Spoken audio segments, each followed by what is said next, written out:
Les amis, je pense que nous avons assisté au vol du siècle hier soir entre Valence et le Real Madrid. Bonjour à tous, j'espère que vous allez bien depuis la dernière fois. Moi, ça va super. Comme vous le savez, avant de commencer cette vidéo, n'hésitez pas à liker, n'hésitez pas également à commenter et surtout le plus important, à vous abonner à ma chaîne YouTube pour ne manquer aucune notification. Merci à vous du soutien que vous me procurez au quotidien. Ça me fait extrêmement plaisir.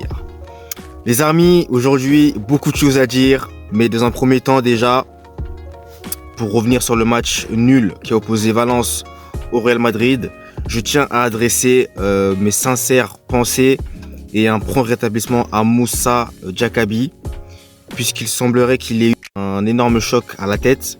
Alors malheureusement, j'ai pas eu le temps de le voir de mes propres yeux, mais j'ai l'impression qu'à travers les commentaires de plusieurs personnes, ça a l'air assez inquiétant.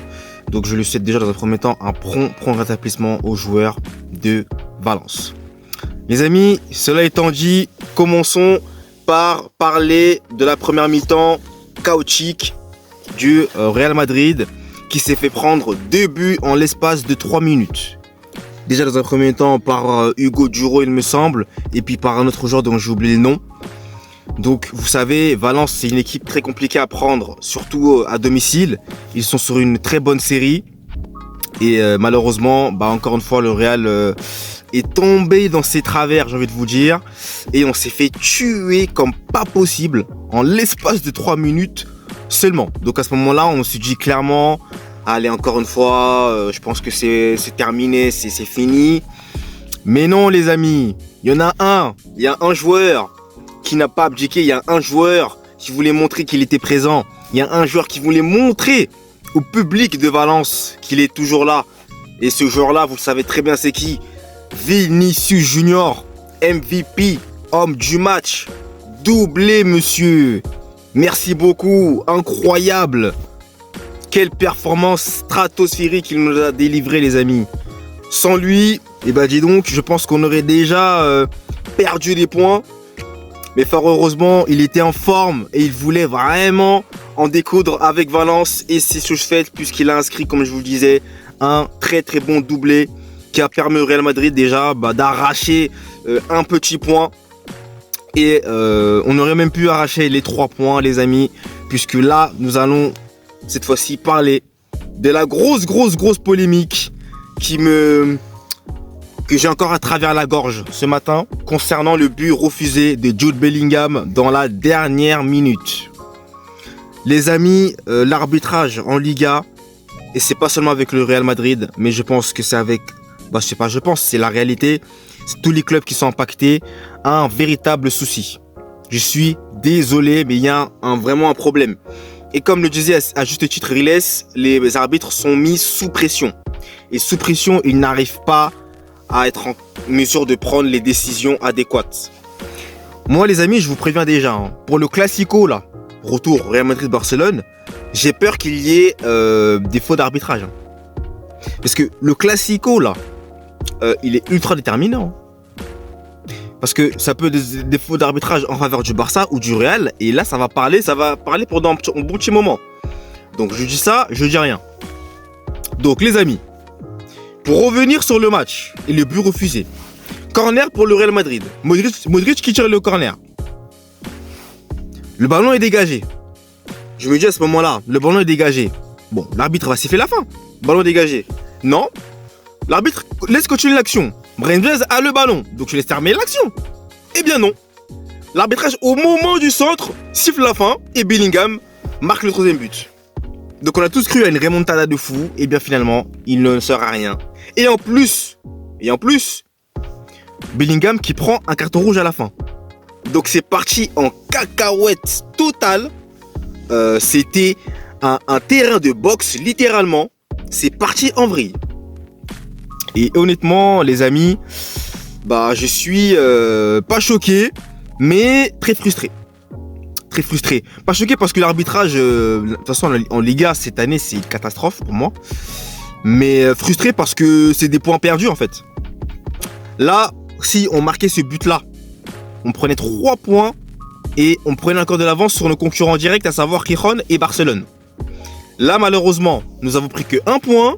Donc Gijón est encore de la course et le Barça est encore dans la course. Donc oui les amis, c'est terrible. Lui, c'est énervant. Mais clairement, je ne suis pas choqué. Mais encore une fois, c'est des points perdus. Ce genre de match-là, on revient de nulle part, hein, les amis. Hein. On revient de nulle part. Mais on arrive tout de même à marquer ses 2 buts grâce à Vinicius. Et ce 3e but, malheureusement, refusé de Jude Bellingham. Donc les amis, écoutez, moi je ne veux pas trop parler longtemps. Je suis très déçu. Maintenant, on n'a pas non plus perdu. Et encore une fois, et là je ne vais pas que parler de l'arbitrage en faveur de mon équipe, hein, mais je parle en général hein, sur d'autres matchs. Et même d'ailleurs sur Valence aussi, il a fait la même chose, il me semble.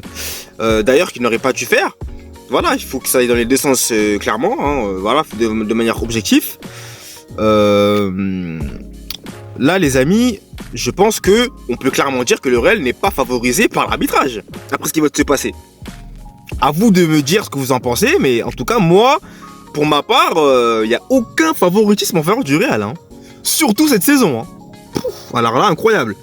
Mis à part le match contre l'Almeria, là, je vous l'accorde clairement, le match n'aurait dû gagner par l'Almeria et non par le Real. Je vous le dis honnêtement.